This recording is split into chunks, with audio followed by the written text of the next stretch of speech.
ನಮಸ್ಕಾರ. ಫೋಕಸ್ 18ಗೆ ಸ್ವಾಗತ. ನಾನು ಸೌಮ್ಯ ಮಳಲಿ. ಬಿಜೆಪಿಯಲ್ಲಿ ನಡೀತಾ ಇದೆಯಾ ಬಿಎಸ್ವೈ ಬದಲಾವಣೆ ಪ್ಲಾನ್? ಸವದಿ ದೆಹಲಿ ಭೇಟಿ ಅಸಲಿ ಕಾರಣ ಗೊತ್ತಾ? ಕೆಣಕಿದ್ರೆ ಸುಮ್ಮನೆ ಬಿಡುತ್ತಾ ರಾಜಾಹುಲಿ? ಇದೇ ಹೊತ್ತಿನ ಫೋಕಸ್ 18 ನಾಯಕತ್ವ ಬದಲಾವಣೆ ಬಿಗ್ ಸೀಕ್ರೆಟ್. ಅದು ಅಂತಿಂತಹ ಮಾಸ್ಟರ್ ಪ್ಲಾನ್ ಅಲ್ಲ, ಇಡೀ ಕಮಲಕೋಟೆಯಲ್ಲೇ ಕಂಪನ ಸೃಷ್ಟಿಸುವಂತಹ ಮಾಸ್ಟರ್ ಪ್ಲಾನ್. ಆ ಪ್ಲಾನ್ ಸಕ್ಸಸ್ ಆಗಿದ್ದೇ ಆದ್ರೆ ಸಿಎಂ ಕುರ್ಚಿಯೇ ಶೇಕ್ ಆಗಿ ಹೋಗುತ್ತೆ. ಹಾಗಾದ್ರೆ ಡಿಸಿಎಂ ಲಕ್ಷ್ಮಣ್ ಸವದಿ ಮತ್ತು ಸಚಿವೆ ಶಶಿಕಲಾ ಜೊಲ್ಲೆ ಅವರು ದಿಲ್ಲಿಗೆ ಹೋಗಿ ಬಂದಿದ್ಯಾಕೆ? ದಿಲ್ಲಿಯಲ್ಲಿ ನಡೆದಿದ್ಯಾ ಸೀಕ್ರೆಟ್ ಪ್ಲಾನ್? ಅದನ್ನ ತೋರಿಸ್ತೀವಿ ನೋಡಿ. ಸ್ವಲ್ಪ ಅಸ್ವಾದ ಇರ್ತದೆ, ಆಗ್ಬೇಕನ್ನೋದ್ರು ಇರ್ತದೆ. ಈ ಕಾಲಿಯಲ್ಲಿ ಯಡಿಯೂರಪ್ಪ ಮುಖ್ಯಮಂತ್ರಿ ಮುಂದುವರಿತಾರೆ, ಇಷ್ಟೇ.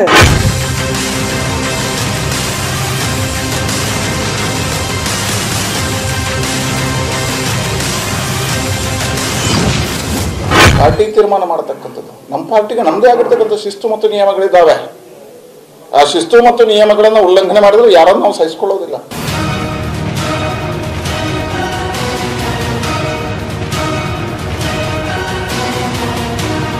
ಜನ ಇವತ್ತು ಹೃದಯದಲ್ಲಿ ಯಡಿಯೂರಪ್ಪರನ್ನ ಪೂಜೆ ಮಾಡ್ತಾ ಇದ್ದಾರೆ. ಒಬ್ಬ ಒಳ್ಳೆಯ ಮುಖ್ಯಮಂತ್ರಿ ಅಂತ ತಿಳ್ಕೊಂಡಿದ್ದಾರೆ.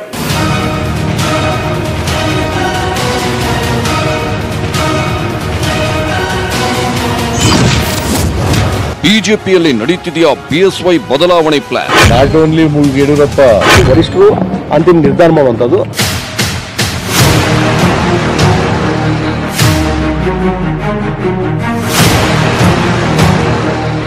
ಯಡಿಯೂರಪ್ಪನವರು ಈ ಅವಧಿಯ 3 ವರ್ಷಗಳ ಕಾಲ ಅವರೇ ಮುಖ್ಯಮಂತ್ರಿಯಾಗಿ ಮುಂದುವರಿತಕ್ಕಂಥದ್ದು ಎಲ್ಲರ ಬಯಕೆಯಾಗಿದೆ.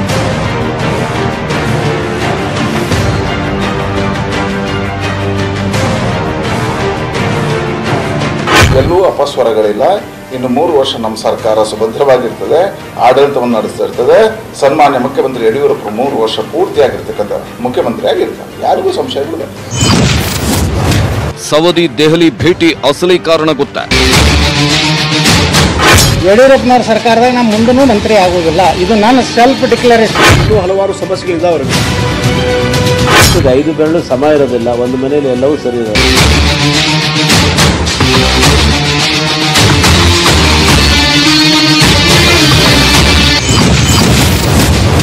ಎಣಕಿದ್ರೆ ಸುಮ್ಮನೆ ಬಿಡುತ್ತಾ ರಾಜಾಹುಲಿ?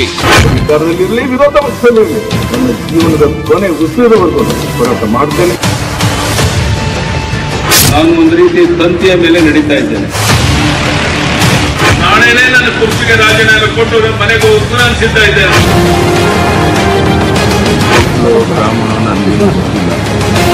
ಯಾವುದೇ ಒಂದು ತೀರ್ಮಾನವನ್ನು ತಗೊಳ್ಳೋಕೆ ಮುಂಚೆ 10 ಬಾರಿ ಯೋಚನೆ ಮಾಡಬೇಕಾದ್ರೆ 15 ಜನ ರಾಜೀನಾಮೆ ಕೊಟ್ಟು ವಿಷಯ ತಗೊಳ್ಳೋಕೆ ನನ್ನ ಪರಿಸ್ಥಿತಿಯನ್ನು ತಾವು ಅರ್ಥ ಮಾಡ್ಕೊಳ್ಳಿ. Master plan. ರಾಜ್ಯ ಬಿಜೆಪಿಯಲ್ಲಿ ಮಾಸ್ಟರ್ ಪ್ಲಾನ್ಗಳ ಮೇಲೆ ಮಾಸ್ಟರ್ ಪ್ಲಾನ್ಗಳು ಎದ್ದು ಕಾಣ್ತಾ ಇವೆ. ಬಿಎಸ್ವೈ ಸರ್ಕಾರ ಅಧಿಕಾರಕ್ಕೆ ಬಂದು 1 ವರ್ಷವಾದ ಬೆನ್ನಲ್ಲೇ ಸೀಕ್ರೆಟ್ ಸಭೆಗಳು ಕೂಡ ನಡೆದು ಹೋಗ್ತಾ ಇವೆ. ಪ್ರತಿ ಸಭೆಯಲ್ಲೂ ನಾಯಕತ್ವ ಬದಲಿಸುವ ಬಗ್ಗೆಯೇ ಚರ್ಚೆಗಳಾಗ್ತಾ ಇವೆ. ಅಷ್ಟಕ್ಕೂ ಅದು ಯಾರ ನಾಯಕತ್ವದ ಬದಲಾವಣೆಗೆ ಪ್ಲಾನ್ ನಡೀತಿದೆ ಗೊತ್ತಾ? ಅದು ಬೇರೆ ಯಾರದ್ದೂ ಅಲ್ಲ, ಸಿಎಂ ಬಿಎಸ್ವೈ ನಾಯಕತ್ವದ ಬದಲಾವಣೆ.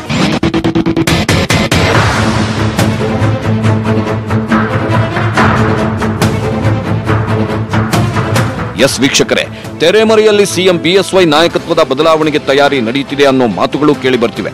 ಈ ಬಗ್ಗೆ ಗುಪ್ತಾಗಿ ಚರ್ಚೆಗಳು ಕೂಡ ನಡೀತಿವೆ ಎನ್ನಲಾಗುತ್ತಿದೆ. ಅದು ಹೇಗೆ ಮತ್ತು ಎಲ್ಲಿ ಅನ್ನೋ ಅತಿ ದೊಡ್ಡ ಸೀಕ್ರೆಟ್ ಅನ್ನ ನಾವಿವತ್ತು ನಿಮ್ಮ ಮುಂದಿಡ್ತಾ ಇದ್ದೀವಿ ನೋಡಿ.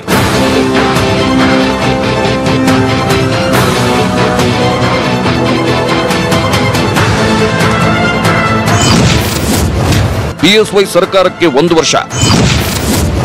ಸಂಪುಟ ಸರ್ಜರಿಗೆ ಸಿಎಂ ಸಿದ್ಧತೆ. ಇದ್ರ ಬೆನ್ನಲ್ಲೇ ನಾಯಕತ್ವ ಬದಲಾವಣೆಗೂ ತಂತ್ರ.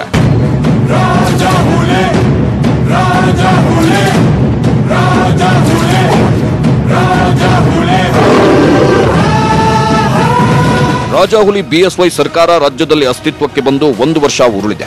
1 ವರ್ಷ ಉರುಳಿದ ಬೆನ್ನಲ್ಲೇ ಸಂಪುಟ ಸರ್ಜರಿಗೆ ಬಿಎಸ್ವೈ ಪ್ಲಾನ್ ಮಾಡಿದ್ದಾರೆ.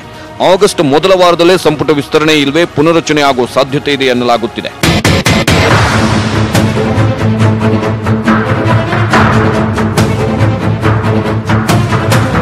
ಹಾಗಾದ್ರೆ ಸಂಪುಟ ಪುನರಚನೆಯಾದ್ರೆ ಬಿಎಸ್ವೈ ಸಂಪುಟದಲ್ಲಿ ಯಾರಿಗೆಲ್ಲ ಸಚಿವ ಸ್ಥಾನ ಸಿಗುತ್ತೆ, ಯಾರಿಗೆಲ್ಲ ಶಾಕ್ ಆದಿದೆ ಗೊತ್ತಾ? ಆ ಸೀಕ್ರೆಟ್ ರಿಪೋರ್ಟ್ ಅನ್ನ ತೋರಿಸ್ತೀವಿ. ಆದ್ರೆ ಅದಕ್ಕಿಂತ ಮೊದಲು ಸಂಪುಟ ವಿಸ್ತರಣೆ ಮಾತು ಕೇಳಿಬಂದ ಬೆನ್ನಲ್ಲೇ ಡಿಸಿಎಂ ಲಕ್ಷ್ಮಣ ಸವದಿ ಮತ್ತು ಸಚಿವೆ ಶಶಿಕಲಾ ಜೊಲ್ಲೆ ದಿಢೀರ್ ದಿಲ್ಲಿಗೆ ಹಾರಿದ್ಯಾಕೆ? ದಿಲ್ಲಿಯಲ್ಲಿ ಏನೇನ್ ನಡೀತು? ಬಿಎಸ್ವೈ ನಾಯಕತ್ವ ಬದಲಾಗೋ ಪ್ಲಾನ್ಗಳು ನಡೀತಿರೋದು ಹೇಗೆ ಅನ್ನೋದು ನಿಜಕ್ಕೂ ಪರಮ ಕುತೂಹಲ ಕೆರಳಿಸುತ್ತಿದೆ.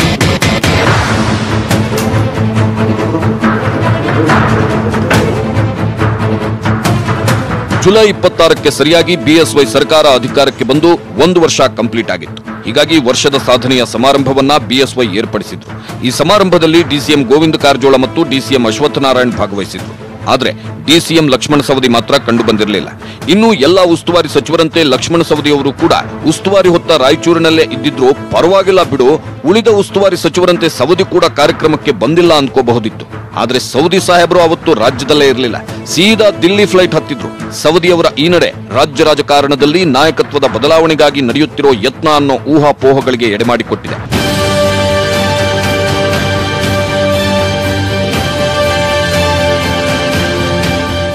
ಇನ್ನು ದಿಲ್ಲಿ ಅಂಗಳದಲ್ಲಿ ಡಿಸಿಎಂ ಲಕ್ಷ್ಮಣ ಸವದಿ ಯಾರನ್ನೆಲ್ಲ ಭೇಟಿಯಾಗಿದ್ರು, ಅಷ್ಟಕ್ಕೂ ಅವರು ಯಾಕಾಗಿ ದಿಲ್ಲಿಗೆ ಹೋಗಿದ್ರು ಅನ್ನೋ ಪ್ರಶ್ನೆಗಳು ಎಲ್ಲರನ್ನೂ ಕಾಡ್ತಿವೆ. ಈ ಬಗ್ಗೆ ಲಕ್ಷ್ಮಣ ಸವದಿ ಅವರೇ ಸ್ಪಷ್ಟನೆ ಕೊಟ್ಟಿದ್ದು, ಇಲಾಖೆ ಕೆಲಸದ ಮೇಲೆ ನಾನು ದಿಲ್ಲಿಗೆ ಹೋಗಿದ್ದೆ, ಸಿಎಂ ಬದಲಾವಣೆ ಮಾತು ಕೇವಲ ವದಂತಿ, ಅದು ಸತ್ಯಕ್ಕೆ ದೂರವಾದ ಮಾತು ಅಂತಿದ್ದಾರೆ. ಅಷ್ಟೇ ಅಲ್ಲ, ಮುಂದಿನ 3 ವರ್ಷ ಬಿಎಸ್ವೈ ಅವರೇ ನಮ್ಮ ಸಿಎಂ ಅಂತ ಹೇಳಿದ್ದಾರೆ. ನಾನು ಬಂದಿರತಕ್ಕಂಥದ್ದು ನನ್ನ ಇಲಾಖೆ ಕೆಲಸಕ್ಕೋಸ್ಕರ, ಅದರ ಜೊತೆಗೆ ಸನ್ಮಾನ್ಯ ಯಡಿಯೂರಪ್ಪನವರು ನಮ್ಮೆಲ್ಲರ ನಾಯಕರು. ಮುಂದಿನ 3 ವರ್ಷಗಳ ಕಾಲ ನಮ್ಮ ರಾಜ್ಯದ ಮುಖ್ಯಮಂತ್ರಿಗಳು ಯಡಿಯೂರಪ್ಪನವರಾಗಿರ್ತಾರೆ ಅಂತಕ್ಕಂಥದ್ದು ನಾನು ಬಹಳ ಭರವಸೆಯಿಂದ ಇದ್ದೀನಿ.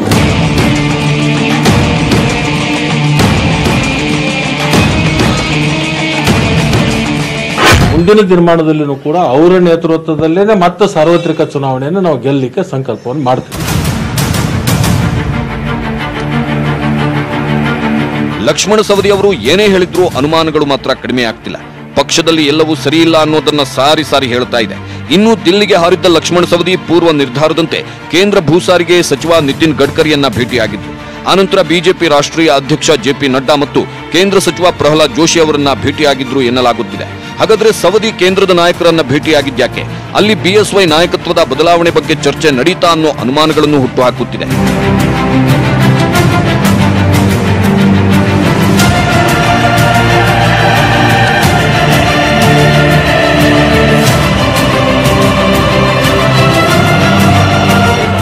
ಬಿಎಸ್ವೈ ಸರ್ಕಾರಕ್ಕೆ 1 ವರ್ಷವಾದ ಹಿನ್ನೆಲೆಯಲ್ಲಿ ಬಿಎಸ್ವೈ ಅವರ ವಯಸ್ಸು ಹಾಗೂ ಸದ್ಯದ ಪರಿಸ್ಥಿತಿಯ ಕಾರಣದಿಂದ ನಾಯಕತ್ವ ಬದಲಾವಣೆ ಅಗತ್ಯ ಅನ್ನೋ ಚರ್ಚೆ ನಡೆಯುತ್ತಿದೆ. ಆದರೆ ಬಿಎಸ್ವೈ ಬದಲು ಮುಂದಿನ ನಾಯಕ ಯಾರು ಅನ್ನೋದಕ್ಕೆ ಸ್ಪಷ್ಟ ಉತ್ತರ ಮಾತ್ರ ಸಿಗುತ್ತಿಲ್ಲ. ಇಂಥ ಸಂದರ್ಭದಲ್ಲಿ ಲಕ್ಷ್ಮಣ ಸವದಿ ದಿಢೀರ್ ದಿಲ್ಲಿ ಭೇಟಿ ಹಲವು ಅನುಮಾನಗಳಿಗೆ ಎಡೆಮಾಡಿಕೊಟ್ಟಿದೆ. ಚುನಾವಣೆಯಲ್ಲಿ ಸೋತರೂ ಡಿಸಿಎಂ ಸ್ಥಾನ ಗಿಟ್ಟಿಸಿಕೊಳ್ಳುವಲ್ಲಿ ಯಶಸ್ವಿಯಾಗಿರೋ ಲಕ್ಷ್ಮಣ ಸವದಿ ಸಿಎಂ ಪಟ್ಟಕ್ಕಾಗಿ ಲಾಬಿ ನಡೆಸುತ್ತಿದ್ದಾರಾ ಅನ್ನೋ ವಿಶ್ಲೇಷಣೆಗಳೂ ನಡೆಯುತ್ತಿವೆ. ಇಂಥ ರಾಜಕೀಯ ವಿಶ್ಲೇಷಣೆಗಳಿಗೆ ಹಲವು ಕಾರಣಗಳು ಇವೆ. ಇದೊಂದು 3.5 ವರ್ಷ ಕಳೀಲಿ, ಅಲ್ಲಿ ಮಾತು ಬಿಟ್ಟು ನಮ್ಮ ಕಡೆ ಬರಕ್ಕೆ ಅವಾಗ ಕುಮಟವಾರು ಇರ್ತಾರೋ, ಆಚೆ ಕಡೆ ಶಿವಮೊಗ್ಗ ಪಾಟೀಲ್ ಇರ್ತಾರೆ.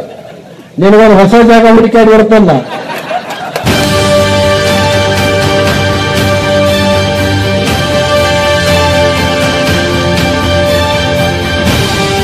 ಡಿಸಿಎಂ ಸವದಿ ಅವರಿಗೆ ಹೈಕಮಾಂಡ್ ಬೆಂಬಲವಿದೆ. ಅದರಲ್ಲೂ ಬಿಜೆಪಿ ರಾಷ್ಟ್ರೀಯ ಸಂಘಟನಾ ಪ್ರಧಾನ ಕಾರ್ಯದರ್ಶಿ ಬಿಎಲ್ ಸಂತೋಷ್ ಕೃಪಾ ಕಟಾಕ್ಷವಿದೆ. ಹೀಗಾಗಿನೇ ಅವರು ಕಳೆದ ಸಾರ್ವತ್ರಿಕ ವಿಧಾನಸಭಾ ಚುನಾವಣೆಯಲ್ಲಿ ಸೋತಿದ್ರು, ಡಿಸಿಎಂ ಸ್ಥಾನ ಗಿಟ್ಟಿಸಿಕೊಳ್ಳುವಲ್ಲಿ ಸಕ್ಸಸ್ ಕಂಡಿದ್ರು ಎನ್ನಲಾಗುತ್ತಿದೆ. ಇನ್ನು ಹೈಕಮಾಂಡ್ ನಾಯಕರು ಯಾವಾಗಲೂ ಅಚ್ಚರಿಯ ನಿರ್ಧಾರಗಳನ್ನು ಪ್ರಕಟಿಸುತ್ತಾರೆ. ಹೀಗಾಗಿ ಸಿಎಂ ನಾಯಕತ್ವ ಬದಲಾವಣೆ ವಿಚಾರದಲ್ಲೂ ಅಚ್ಚರಿ ನಿರ್ಧಾರ ಹೊರಬಿದ್ರೂ ಅಚ್ಚರಿಯಿಲ್ಲ ಅನ್ನೋ ಚರ್ಚೆಗಳು ನಡೆಯುತ್ತಿವೆ.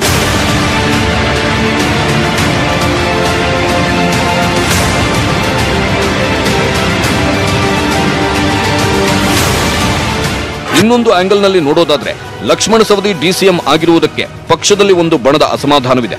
ಈ ನಿಟ್ಟಿನಲ್ಲಿ ಡಿಸಿಎಂ ಸ್ಥಾನಕ್ಕಾಗಿ ಪಕ್ಷದಲ್ಲಿ ಪೈಪೋಟಿ ನಡೆಯುತ್ತಿದೆ. ಸಚಿವ ಶ್ರೀರಾಮುಲು, ರಮೇಶ್ ಜಾರಕಿಹೊಳಿ ಡಿಸಿಎಂ ಪಟ್ಟಕ್ಕಾಗಿ ಲಾಬಿ ನಡೆಸುತ್ತಿದ್ದಾರೆ. ಇದೀಗ ಸಂಪುಟ ಪುನರಚನೆಯ ಮಾತು ಕೂಡ ಕೇಳಿಬರುತ್ತಿದೆ.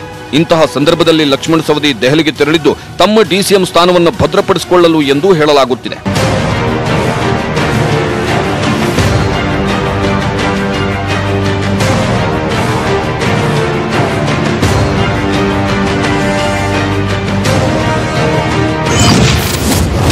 ಹೈಕಮಾಂಡ್ನಿಂದ ಬರಲೇ ಇಲ್ಲ ಶುಭಾಶಯ. ಪ್ರಧಾನಿ ನರೇಂದ್ರ ಮೋದಿ ಅವರಿಗೆ ಅಭಿನಂದನೆಯನ್ನು ಸಲ್ಲಿಸ್ತೇನೆ. ಎಸ್, ಕರ್ನಾಟಕದಲ್ಲಿ ಬಿಎಸ್ವೈ ಸರ್ಕಾರ 1 ವರ್ಷ ಪೂರೈಸಿದ್ರು ಬಿಜೆಪಿ ಹೈಕಮಾಂಡ್ನಿಂದ ಒಂದೇ ಒಂದು ಶುಭಾಶಯದ ಮೆಸೇಜ್ ಬಂದಿಲ್ಲ. ಇದು ಸಹಜವಾಗಿ ಸಿಎಂ ಬಿಎಸ್ವೈಗೆ ನೋವುಂಟು ಮಾಡಿದೆ. ಹೀಗಾಗಿ ದಿಲ್ಲಿಯಲ್ಲಿ ಏನ್ ನಡೆದಿರಬಹುದು ಅನ್ನೋ ಅನುಮಾನ ಬಿಎಸ್ವೈರನ್ನು ಕಾಡದೇ ಇರಲ್ಲ. ಬುಡಕ್ಕೆ ಬಂದ್ರೆ ಸುಮ್ಮನೆ ಬಿಡಲ್ಲ ರಾಜಾಹುಲಿ.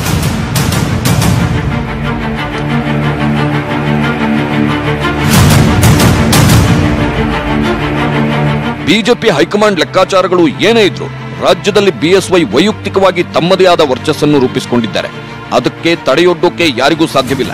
ಹೀಗಾಗಿ ಡಿಸಿಎಂ ಲಕ್ಷ್ಮಣ ಸವದಿ ದಿಲ್ಲಿಗೆ ಹೋಗ್ತಿದ್ದಂತೆ ಇತ್ತ ಬಿಎಸ್ವೈ ಏಕಾಏಕಿ ಕೋರ್ ಕಮಿಟಿನೂ ಕನ್ಸಲ್ಟ್ ಮಾಡದೆ 24 ಮಂದಿಯನ್ನ ನಿಗಮ ಮಂಡಳಿಗೆ ನೇಮಕ ಮಾಡಿ ತಮ್ಮದೇ ಆದ ದಾಳ ಉರುಳಿಸಿದ್ರು. ಆ ಮೂಲಕ ನಾನೇನು ಕಡಿಮೆ ಇಲ್ಲ ಅನ್ನೋ ಸಂದೇಶವನ್ನ ದಿಲ್ಲಿ ನಾಯಕರಿಗೆ ರವಾನಿಸಿದ್ರ ಬಿಎಸ್ವೈ. ತನ್ನ ವಿರುದ್ಧ ಷಡ್ಯಂತ್ರ ರೂಪಿಸಿದವರಿಗೆ ತಮ್ಮ ಶಕ್ತಿ ಏನು ಅಂತ ತೋರಿಸಿದ್ರ ಅನ್ನೋ ಪ್ರಶ್ನೆಗಳು ಹುಟ್ಕೊಂಡಿವೆ. ಆದ್ರೆ ಇದನ್ನ ಹೈಕಮಾಂಡ್ಗೆ ತಮ್ಮ ಶಕ್ತಿ ಪ್ರದರ್ಶನ ಮಾಡಿದ್ದಾರೆ ಅಂತಾನೂ ಹೇಳೋದಕ್ಕಾಗಲ್ಲ. ಇದು ಕೂಡ ಖಾಲಿ ಇದ್ದ ನಿಗಮ ಮಂಡಳಿ ಭರ್ತಿ ಮಾಡಿಕೊಂಡ ಸಾಮಾನ್ಯ ಪ್ರಕ್ರಿಯೆ ಅಂತಾನೆ ಮೇಲ್ನೋಟಕ್ಕೆ ಹೇಳಲಾಗ್ತಿದೆ. ಬಿಎಸ್ವೈ ಸಿಎಂ ಆದ ಬಳಿಕ ಸಂಕಷ್ಟಗಳ ಮೇಲೆ ಸಂಕಷ್ಟಗಳು ಎದುರಾಗುತ್ತಿವೆ. ಉತ್ತರ ಕರ್ನಾಟಕದಲ್ಲಿ ಭೀಕರ ಪ್ರವಾಹ ಸೃಷ್ಟಿಯಾಗಿತ್ತು. ಇನ್ನೇನು ಆ ಸಂಕಷ್ಟ ಕಡಿಮೆ ಆಯಿತು ಅನ್ನುವಷ್ಟರೊಳಗೆ ಕಳೆದ ಮಾರ್ಚ್ನಿಂದ ಕೊರೋನಾ ಬಂದು ಕೂತಿದೆ. ಬೆಡ್ ಸಮಸ್ಯೆ, ಆಂಬ್ಯುಲೆನ್ಸ್ ಸಮಸ್ಯೆ ಕಾಡುತ್ತಿದೆ. ಜನ ಬೀದಿಗಳಲ್ಲಿ ಸಾಯ್ತಿದ್ದಾರೆ. ಇಂಥ ಸಂಕಷ್ಟವನ್ನ ಬಿಎಸ್ವೈ ಅದ್ಭುತವಾಗಿ ನಿಭಾಯಿಸಿದ್ದಾರೆ.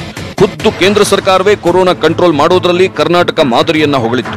ಹಿಂಗಿರುವಾಗ ಬಿಎಸ್ವೈನ ಬದಲಾಯಿಸುವ ಲಕ್ಷಣಗಳು ಮೇಲ್ನೋಟಕ್ಕೆ ಕಾಣ್ತಾ ಇಲ್ಲ. ಆದ್ರೆ ದೆಹಲಿಗೆ ಹೋಗಿ ಬಂದಿರೋ ನಾಯಕರ ವರ್ತನೆಯಿಂದ ನಾಯಕತ್ವ ಬದಲಾವಣೆಯ ಕಸರತ್ತು ನಡೀತಿದೆ ಅಂತ ಹೇಳೋದಕ್ಕೂ ಆಗಲ್ಲ. ಅದು ಅಲ್ಲದೆ ಕೊರೋನಾ ಟೈಮಲ್ಲಿ ನಾಯಕತ್ವ ಬದಲಾವಣೆ ಮಾಡೋ ಸಾಹಸಕ್ಕೆ ಕೇಂದ್ರ ಬಿಜೆಪಿ ಕೈ ಹಾಕೋದು ಅನುಮಾನ. ಯಾಕಂದ್ರೆ ಕೇಂದ್ರ ಸರ್ಕಾರಕ್ಕೀಗ ಕೊರೋನಾನೇ ದೊಡ್ಡ ಸವಾಲಾಗಿ ಪರಿಣಮಿಸಿದೆ. ಇದರ ನಡುವಲ್ಲೇ ಚೀನಾ ಮತ್ತು ಪಾಕಿಸ್ತಾನ ಸೇನೆ ಗಡಿಯಲ್ಲಿ ಬಂದು ಕುಂತಿವೆ. ಇಂಥ ಟೈಮಲ್ಲಿ ನಾಯಕತ್ವ ಬದಲಾವಣೆ ಮಾಡೋ ಲೆಕ್ಕಾಚಾರ ದೂರದ ಮಾತು ಅಂತಾನೆ ಹೇಳಬಹುದು. ಯಡಿಯೂರಪ್ಪರು ಅಧಿಕಾರ ಸ್ವೀಕಾರ ಮಾಡಿದ ಮೇಲೆ ಒಂದು ಕಡೆ ಬರ, ಇನ್ನೊಂದು ಕಡೆ ನೆರೆ, ಅದರ ಮಧ್ಯೆ ಉಪಚುನಾವಣೆಗಳು, ಅದರ ಮಧ್ಯೆ ಕೋವಿಡ್. ಅವ್ರು ಮಾಡಿರ್ತಕ್ಕಂಥ ಕಾರ್ಯ, ಜನರ ಕಷ್ಟಗಳನ್ನು ತಿಳ್ಕೊಂಡು ಕೊಟ್ಟಿರ್ತಕ್ಕಂಥ ಯೋಜನೆಗಳು ಜನಮಾನಸದಲ್ಲಿ ಇವತ್ತು ಅದ್ಭುತವಾಗಿರ್ತಕ್ಕಂಥ ಪ್ರತಿಕ್ರಿಯೆಗಳಿದೆ. ಜನ ಪ್ರೀತಿಯಿಂದ ಅವರನ್ನು ಸ್ವಾಗತ ಮಾಡಿದ್ದಾರೆ. ಹಾಗೆ ಯಡಿಯೂರಪ್ಪರು ಏನು ಅಂತ ಜನರಿಗೆ ಅರ್ಥ ಆಗಿದೆ. ಅದಕ್ಕೆ ಯಾರ ಅವಶ್ಯಕತೆ ಇಲ್ಲ. ಅಷ್ಟಕ್ಕೂ ಡಿಸಿಎಂ ಲಕ್ಷ್ಮಣ ಸವದಿ ದಿಲ್ಲಿಗೆ ಹೋಗಿದ್ಯಾಕೆ? ಬಿಎಸ್ವೈ ವರ್ಷದ ಸಂಭ್ರಮಕ್ಕೆ ಹೈಕಮಾಂಡ್ ನಾಯಕರು ಯಾಕೆ ಶುಭ ಕೋರ್ಲಿಲ್ಲ? ಅದಕ್ಕೆ ಅಸಲಿ ಕಾರಣ ಏನ್ ಗೊತ್ತಾ? ಅದನ್ನ ತೋರಿಸ್ತೀವಿ. ಆದ್ರೆ ಅದಕ್ಕಿಂತ ಮೊದಲು ಒಂದು ಸ್ಮಾಲ್ ಬ್ರಲ್ಲೇ ಬಿಎಸ್ವೈ ಬದಲಾವಣೆಗೆ ಪ್ಲಾನ್ ನಡೀತಾ. ಹೈಕಮಾಂಡ್ ಮಟ್ಟದಲ್ಲಿ ಬಿಎಸ್ವೈ ಯಾಕೆ ಹೋಲ್ಡ್ ಇಟ್ಕೊಳ್ಳೋಕೆ ಸಾಧ್ಯವಾಗಿಲ್ಲ? ಅಷ್ಟಕ್ಕೂ ಡಿಸಿಎಂ ಸವದಿ ದಿಲ್ಲಿಗೆ ಹೋಗಿದ್ಯಾಕೆ ಗೊತ್ತಾ? ಹೇಳಿದೆ ನೋಡಿ, ಪಿನ್ ಟು ಪಿನ್ ಡೀಟೇಲ್ಸ್. ರಾಜ್ಯ ಬಿಜೆಪಿಯಲ್ಲಿ ಬಿಎಸ್ವೈನೇ ರಾಜಾಹುಲಿ.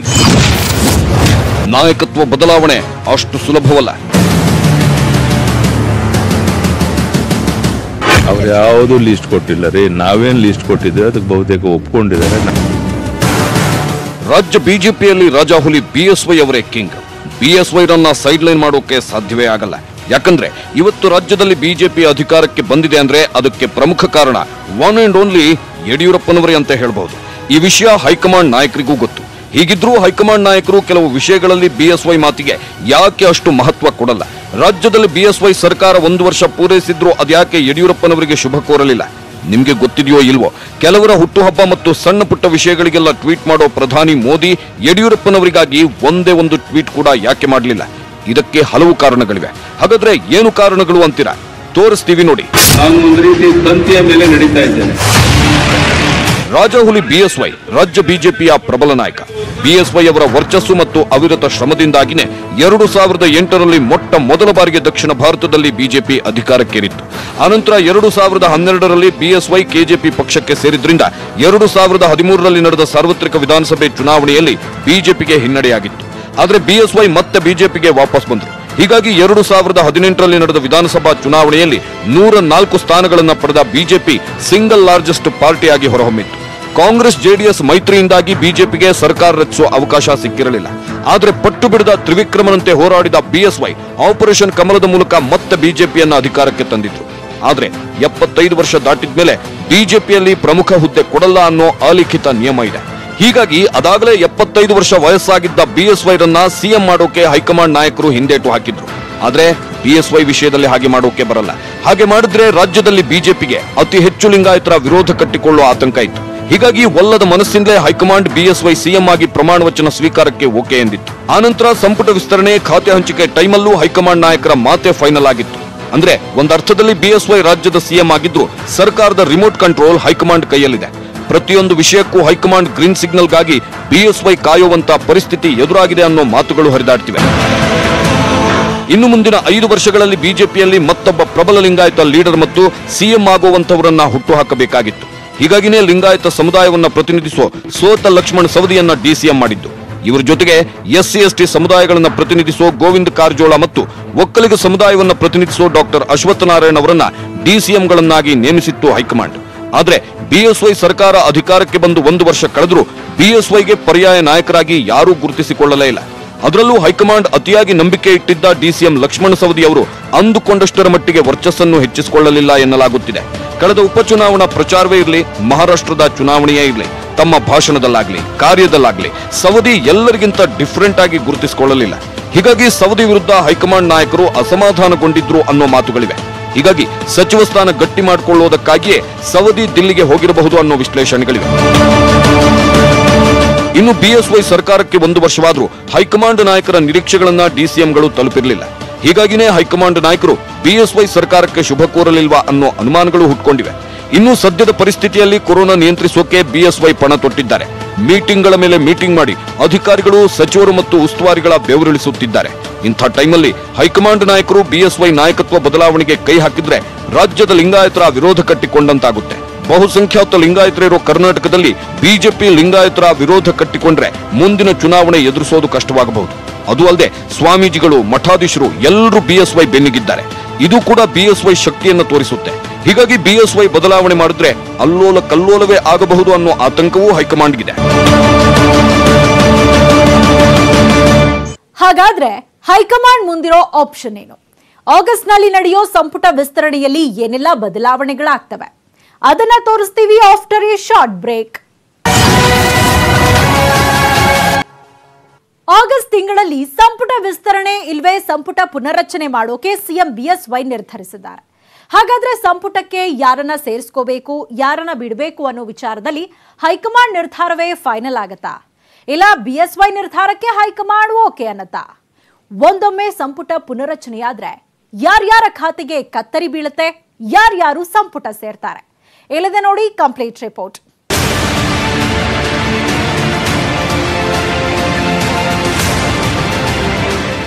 ಸದ್ಯದ ಪರಿಸ್ಥಿತಿ ನೋಡಿದ್ರೆ ಬಿಎಸ್ವೈ ನಾಯಕತ್ವ ಬದಲಾವಣೆ ಆಗಲ್ಲ ಅಂತಾನೆ ಹೇಳಬಹುದು. ಹೀಗಾಗಿ ಆಗಸ್ಟ್ನಲ್ಲಿ ಸಂಪುಟ ವಿಸ್ತರಣೆ ಆಗುವುದು ಬಹುತೇಕ ಖಚಿತ. ಆದ್ರೆ ಖಾಲಿ ಇರೋ ಈ 6 ಸ್ಥಾನಗಳು ಯಾರ್ಯಾರಿಗೆ ಸಿಗಲಿದೆ ಅನ್ನೋದೇ ಸದ್ಯದ ಕುತೂಹಲ. ಯಾಕಂದ್ರೆ ವಲಸೆ ಬಂದ MTB Nagaraj, H Vishwanath, R ಶಂಕರ್ಗೆ 3 ಸ್ಥಾನಗಳನ್ನ ನೀಡಲೇಬೇಕಾದ ಅನಿವಾರ್ಯತೆ ಬಿಎಸ್ವೈಗಿದೆ. ಉಳಿದ 3 ಸ್ಥಾನಗಳ ಪೈಕಿ 2 ಮುನಿರತ್ನ ಹಾಗೂ ಪ್ರತಾಪ್ ಗೌಡ ಪಾಟೀಲ್ಗೆ ಕಾಯ್ದಿರಿಸಬೇಕಾದ ಅನಿವಾರ್ಯತೆಯೂ ಇದೆ. ಹೀಗಾದಲ್ಲಿ ಉಳಿಯೋದು ಕೇವಲ 1 ಸ್ಥಾನ. ಈ ನಡುವೆ ಉಮೇಶ್ ಕತ್ತಿ, ಬಸನಗೌಡ ಪಾಟೀಲ್ ಯತ್ನಾಳ್, ರಾಜು ಗೌಡ, ಸಿಪಿ ಯೋಗೇಶ್ವರ್ ಸೇರಿದಂತೆ ಸರತಿಯ ಸಾಲಲ್ಲಿ ಸಾಕಷ್ಟು ಮಂದಿ ಇದ್ದಾರೆ. ಇವರನ್ನೆಲ್ಲ ಸಂಭಾಳಿಸುವುದು ಯಡಿಯೂರಪ್ಪ ಅವರಿಗೆ ಸವಾಲಿನ ಸಂಗತಿಯೇ ಸರಿ. ಈ ನಿಟ್ಟಿನಲ್ಲಿ ಬಂಡಾಯ ಆರಂಭವಾದರೆ ಸಂಪುಟ ವಿಸ್ತರಣೆ ಮತ್ತೆ ಮುಂದೂಡಲ್ಪಡುವ ಸಾಧ್ಯತೆಯನ್ನು ಅಲ್ಲಗಳೆಯುವ ಹಾಗಿಲ್ಲ ಎಂದು ಹೇಳಲಾಗುತ್ತಿದೆ. ಇನ್ನು ರಾಜ್ಯ ಸರ್ಕಾರದ ರಿಮೋಟ್ ಕಂಟ್ರೋಲ್ ಹೈಕಮಾಂಡ್ ಕೈಯಲ್ಲಿದ್ದು ಸಂಪುಟ ವಿಸ್ತರಣೆ ವಿಚಾರವಾಗಿ ಯಾರಿಗೆಲ್ಲ ಸಚಿವಗಿರಿ ಕೊಡಬೇಕು ಅನ್ನೋ ಬಿಎಸ್ವೈ ಪಟ್ಟಿಗೆ ಹೈಕಮಾಂಡ್ ಒಪ್ಪಿಗೆ ಸೂಚಿಸುತ್ತಾ ಅನ್ನೋ ಗೊಂದಲ ಕೂಡ ಇದೆ. ಅದೇನೇ ಇದ್ರೂ ಬಿಜೆಪಿ ಹೈಕಮಾಂಡ್ ನಿರ್ಧಾರಗಳು ಯಾವಾಗಲೂ ಅಚ್ಚರಿಯಾಗಿರ್ತವೆ. ಹೀಗಾಗಿ ರಾಜ್ಯದಲ್ಲಿ ಯಾರು ಏನೇ ಲೆಕ್ಕಾಚಾರ ಹಾಕಿದ್ರೂ ಬಿಜೆಪಿ ಹೈಕಮಾಂಡ್ ಲೆಕ್ಕಾಚಾರಗಳೇ ಬೇರೆ ಇರುತ್ತವೆ. ಹೀಗಾಗಿ ಹೈಕಮಾಂಡ್ ನಿರ್ಧಾರ ಗೇಮ್ ಚೇಂಜರ್ ಆಗಿರುತ್ತೆ ಅನ್ನೋದಂತೂ ಸತ್ಯ. ನೋಡಿದ್ರಲ್ಲ, ಇದಾಗಿತ್ತು ಈ ಹೊತ್ತಿನ ಫೋಕಸ್ 18. ನೋಡ್ತಾ ಇರಿ ನ್ಯೂಸ್ 18 ಕನ್ನಡ. ಜಾಲ ನಮ್ಮದು, ಬಲ ನಿಮ್ಮದು.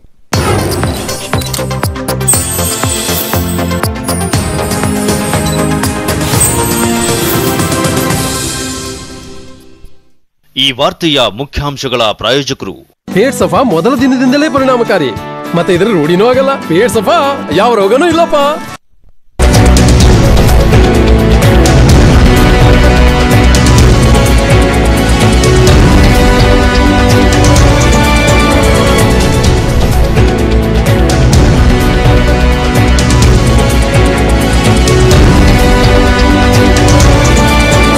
ಈ ವಾರ್ತೆಯ ಮುಖ್ಯಾಂಶಗಳ ಪ್ರಾಯೋಜಕರು ಪೇಟ್ ಸಫಾ ಮೊದಲ ದಿನದಿಂದಲೇ ಪರಿಣಾಮಕಾರಿ, ಮತ್ತೆ ಇದರ ರೂಢಿನೂ ಆಗಲ್ಲ. ಪೇಟ್ ಸಫಾ ಯಾವ ರೋಗನೂ ಇಲ್ಲಪ್ಪ.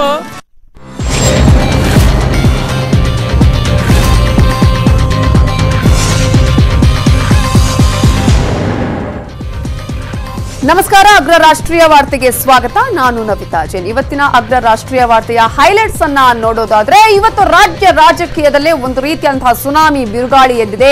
ಅದಕ್ಕೆ ಕಾರಣ ಸಿಪಿ ಯೋಗೇಶ್ವರ್ ಅವರು ಕೊಟ್ಟಂತಹ ಹೇಳಿಕೆ. ಹಾಗಾದ್ರೆ ಆ ಹೇಳಿಕೆ ಏನು, ಅದಕ್ಕೆ ಡಿಕೆಶಿ ಮಾಜಿ ಸಿಎಂ ಕುಮಾರಸ್ವಾಮಿ ಅವರು ಹೇಳಿದ್ದೇನು ಅನ್ನೋದರ ಜೊತೆಗೆ ನಾಯಕತ್ವ ಬದಲಾವಣೆ